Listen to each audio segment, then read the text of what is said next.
Assalamualaikum warahmatullahi wabarakatuh. Halo adik-adik semua. Apa kabar adik-adik? Insya Allah adik-adik dalam keadaan sehat walafiat. Insya Allah pandemi ini segera berakhir agar kita dapat kembali melakukan pembelajaran tatap muka. Adik-adik, pada pertemuan kali ini kita akan melanjutkan materi tentang penyajian data. Di pertemuan sebelumnya kita sudah membahas bagaimana cara menyajikan data dalam bentuk tabel distribusi frekuensi. Nah, pada pertemuan kali ini kita akan menyajikan data. Kita akan membahas tentang bagaimana menyajikan data dalam bentuk poligon frekuensi, histogram, dan OGIF. Bagaimana cara membuat poligon frekuensi di histogram dan OGIF? Simak penjelasan Ibu berikut ini. IPK pada pertemuan kali ini masih sama dengan IPK pada pertemuan yang lalu, yaitu menyajikan data dalam bentuk tabel distribusi frekuensi, histogram, poligon frekuensi, dan OGIF. Namun pada pertemuan kali ini kita lebih memfokuskan pada penyajian data dalam bentuk histogram, poligon frekuensi, dan OGIF. Nah, OGIF kita lihat contoh soalnya. Data nilai ulangan bahasa Indonesia 40 orang siswa di sebuah SMA swasta disajikan dalam bentuk PDF seperti yang tampak di monitor. Ya, Anda diminta untuk membuat histogram, poligon frekuensi, dan OGIF.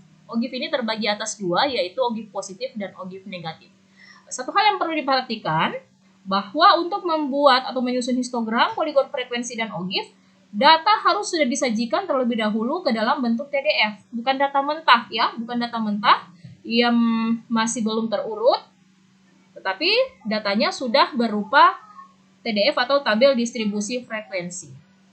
Oke, kita lihat untuk histogram. Untuk membuat histogram, kita butuh tepi interval kelas. Tepi interval kelas yang dimaksud adalah tepi bawah dan tepi atas dari masing-masing kelas interval. Jadi kalau pada TDF yang tadi yang disajikan itu atau yang diberikan hanya interval kelas dan frekuensi dan kolom frekuensi, maka kita menambahkan kolom tepi interval kelas. Tepi interval kelas itu yaitu tepi bawah dan tepi atas ya. Jadi tepi bawah sampai dengan tepi atas dari masing-masing kelas interval. Saya kira adik-adik masih ingat rumusnya untuk menentukan tepi bawah. Tepi bawah berarti batas bawah dikurangi 0,5. Dan tepi atas berarti batas atas ditambah 0,5.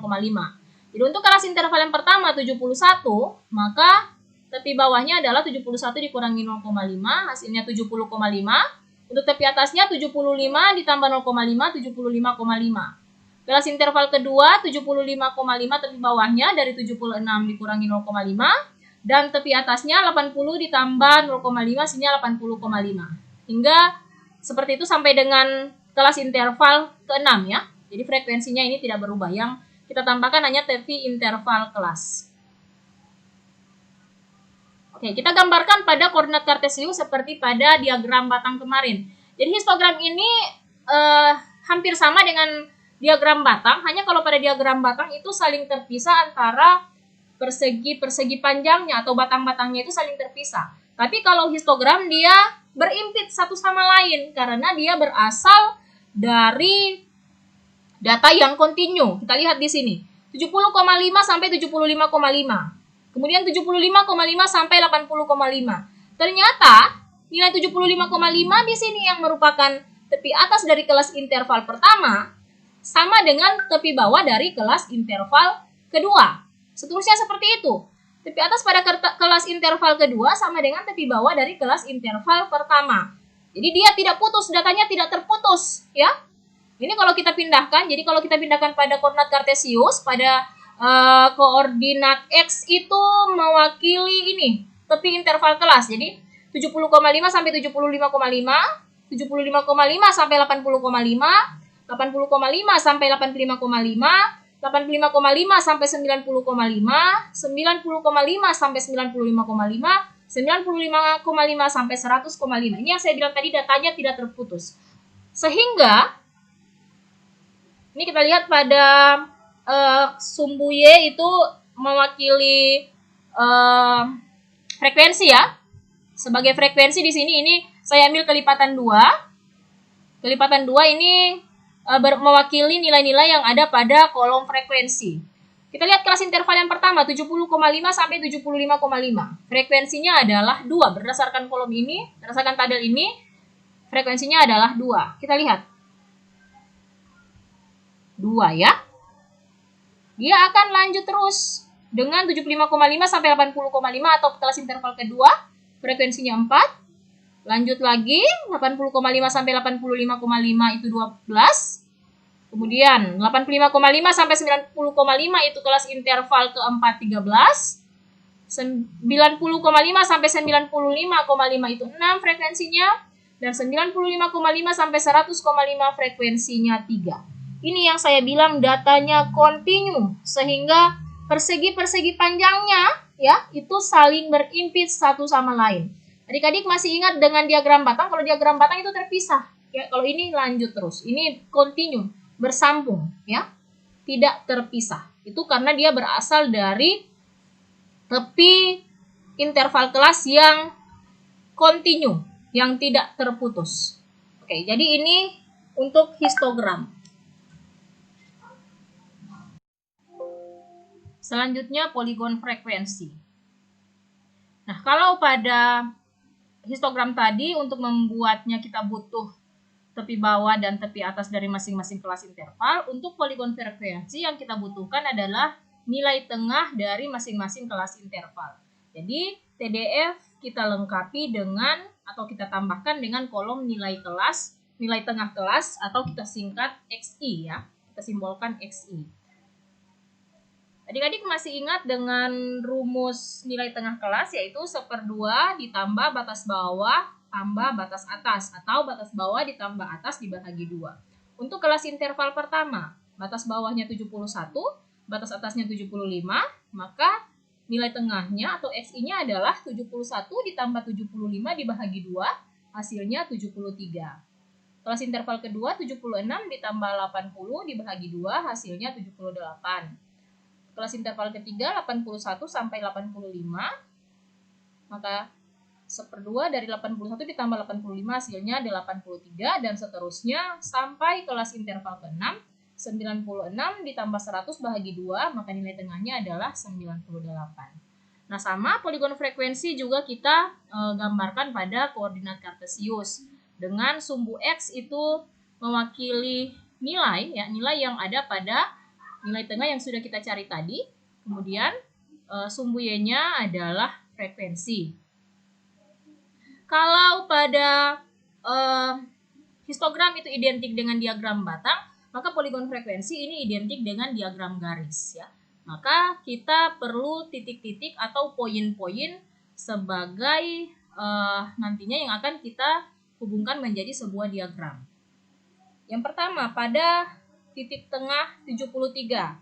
73 itu berarti frekuensinya 2, maka kita hubungkan ya. Kita hubungkan dari sisi X-nya itu 73, kemudian Y-nya 2, maka poinnya ada di sini atau titiknya ada di sini ya. Sekali lagi untuk poligon frekuensi menggunakan titik tengah ya, menggunakan titik tengah, maka dia ada di tengah-tengah.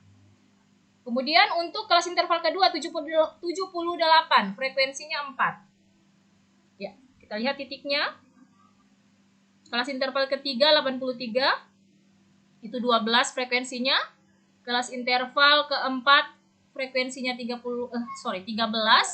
Kelas interval kelima titik tengahnya 93 dengan frekuensi 6, dan kelas interval ke-6 itu adalah nilai tengahnya 98 dengan frekuensi 3. Nah, kemudian titik-titik ini kita hubungkan dengan mistar ya. Kita menghubungkannya dengan mistar. Oke.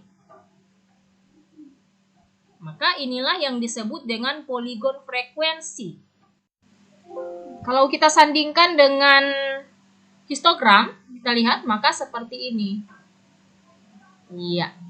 Ya, sekali lagi, ternyata poligon frekuensi itu ada pada titik-titik tengah dari histogram dengan nilai frekuensi yang sama. Ya. Bisa dipahami ya cara membuatnya? Jadi bisa digambarkan dalam satu grafik ya, histogram dan poligon frekuensinya.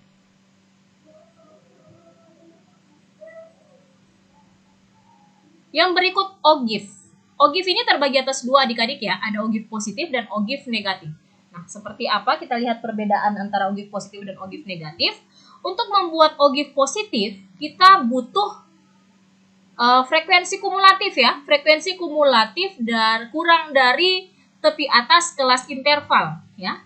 Jadi ini TDF yang tadi, masih TDF yang sama, interval kelasnya ini frekuensinya. Nah, kita butuh tepi atas dari masing-masing kelas interval. Kelas interval pertama tepi atasnya adalah 75,5. Kelas interval kedua 80,5, kelas interval ketiga 85,5, kelas interval keempat 90,5, kelas interval kelima 95,5 dan kelas interval keenam 100,5. Nah, untuk apa kita menentukan tepi atas ini? Karena kita mau membuat frekuensi kumulatif kurang dari tepi atas. Frekuensi kumulatif kurang dari tepi atas. Jadi, untuk mengisi kolom di frekuensi kumulatif ini, caranya ya sebelumnya kita tambahkan satu kelas sebelum kelas 71 sampai 75 ya, supaya nanti ketika kita gambar grafiknya akan mulai dari 0. Jadi kita ambil tepi atas dari kelas sebelumnya atau dia akan sama dengan tepi bawah dari kelas interval pertama yaitu 70,5. Jadi kita mulai dari frekuensi kumulatif kurang dari 70,5. Ada berapa data yang kurang dari 70,5? Tidak ada adik-adik ya, maka di sini diisikan 0. Yang berikut, ada berapa banyaknya data yang kurang dari 75,5? Berarti hanya 2. Hanya yang ini kan? Hanya yang ada pada interval 71 sampai 75, yaitu 2. Selanjutnya, maka di sini kita isikan 2 ya. Selanjutnya, ada berapa banyaknya data yang kurang dari 80,5? Maka yang termasuk di situ adalah data pada kelas interval pertama dan data pada kelas interval kedua. Jadi kita tambahkan saja 2 ditambah 4. Ya, atau 2 di sini kita tambahkan dengan 4 ini. Hasilnya 6.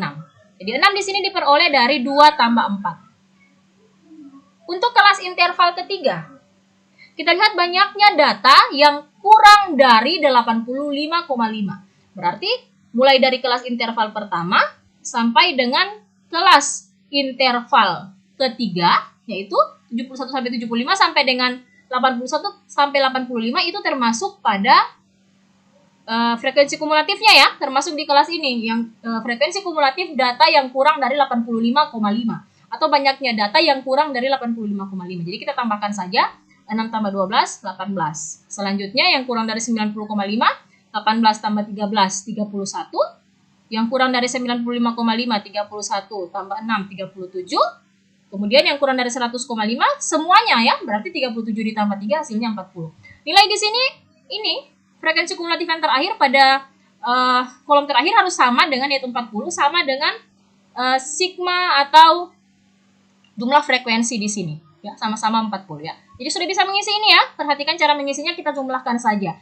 Jadi 2 ditambah 4, 6, 6 ditambah 12, 18, 18 tambah 13, 31, 31 ditambah 6, 37. Jadi kalau saya buat ini ya, saya kasih tanda ya biar mudah adik-adik. Jadi 6 di sini dari 2 dengan 4 itu hasilnya adalah 6. 6 dengan 12 hasilnya 18. 18, 13, 31, 31, 6, 37, 37, 3 hasilnya 40. Oke. Bisa dipahami ya? Semoga adik-adik mudah untuk memahaminya, yang dapat dipahami oleh adik-adik. Nah, kita lihat sekarang OGIF-nya. Jadi nilai-nilai yang kita letakkan di sini pada sumbu X ini adalah tepi atas kelas ya, tepi atas dari masing-masing kelas.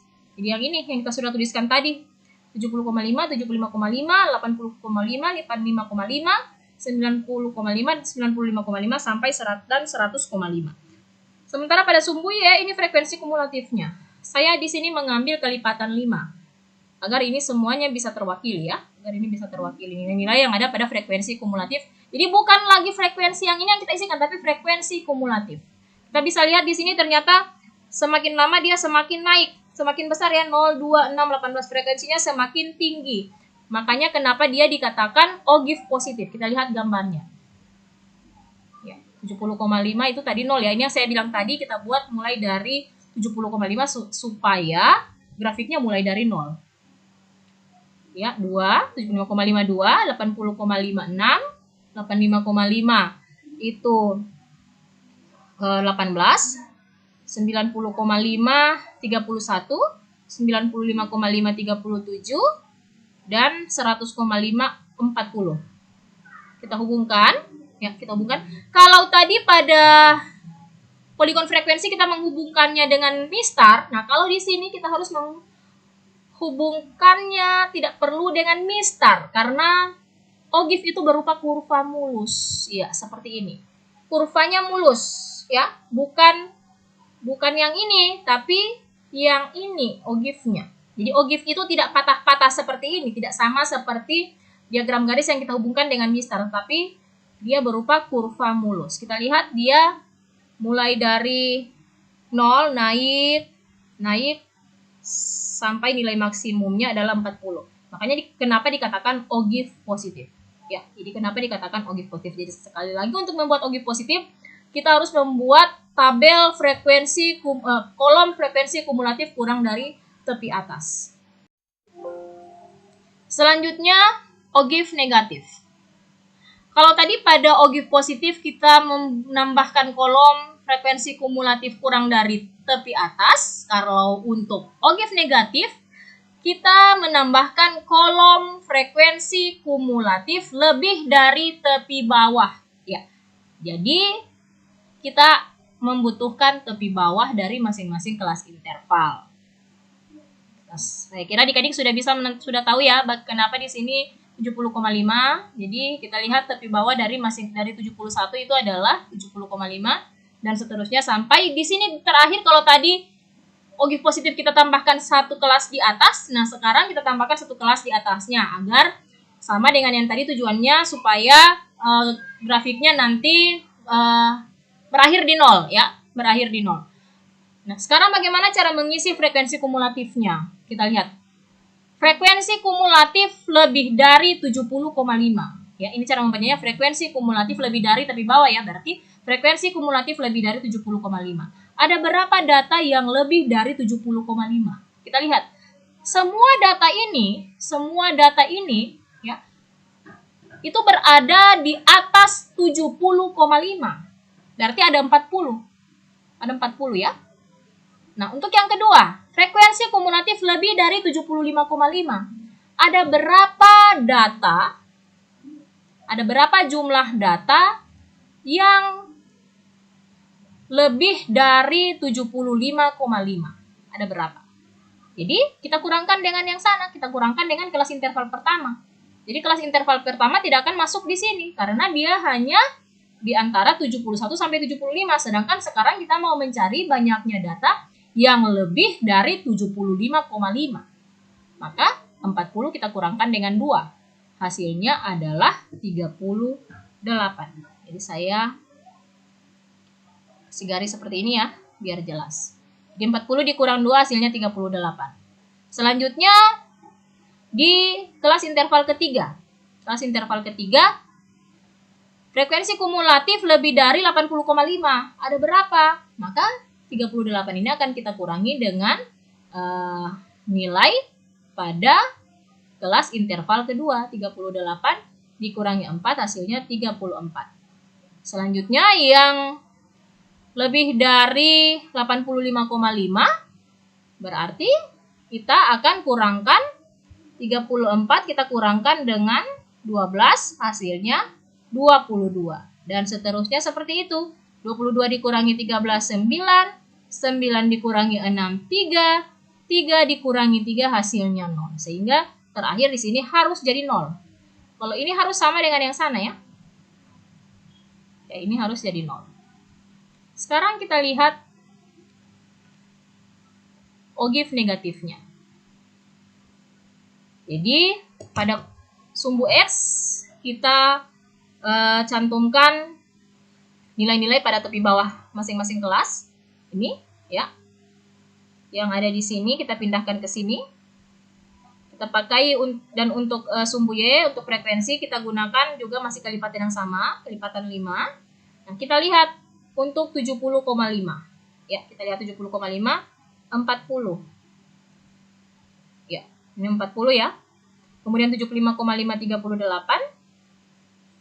Untuk 80,5 itu 34. 85,5 22. 90,5 itu 9. 95,5 3. Dan untuk 100,5 itu 0. Jadi berakhir di 0. Maka kita lihat. Jadi sekali lagi bukan dihubungkan dengan mistar, tetapi dihubungkan saja sehingga dia menjadi sebuah kurva mulus. Jadi bukan yang ini tetapi yang ini. Yang mulus ya. Mulus, sekali lagi ogif itu mulus. Kurvanya mulus. Jadi dia turun terus ya. Kalau ogif positif dia naik. Ogif negatif dia akan turun terus sampai pada akhirnya dia akan jadi 0. Jadi maksimumnya 40, minimumnya 0.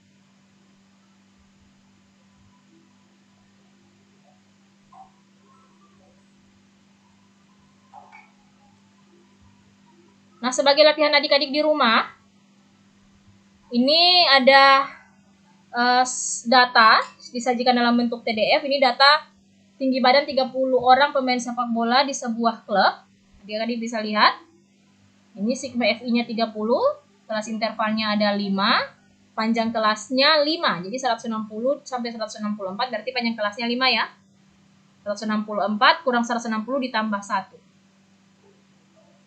Saya hanya mengingatkan kembali, semoga adik-adik tidak lupa dengan cara menentukan panjang kelas. Jadi silahkan adik-adik buat histogram poligon frekuensi, ogif positif dan ogif negatif dari data ini. Oke, sebagai tugas adik-adik di rumah. Kalau ada pertanyaan, saya melayani via WA group atau silahkan beri komentar pada kolom komentar. Oke, jadi ini dulu yang dapat saya sampaikan. Semoga bermanfaat, semoga membantu adik-adik untuk belajar di rumah. Terima kasih. Assalamualaikum warahmatullahi wabarakatuh.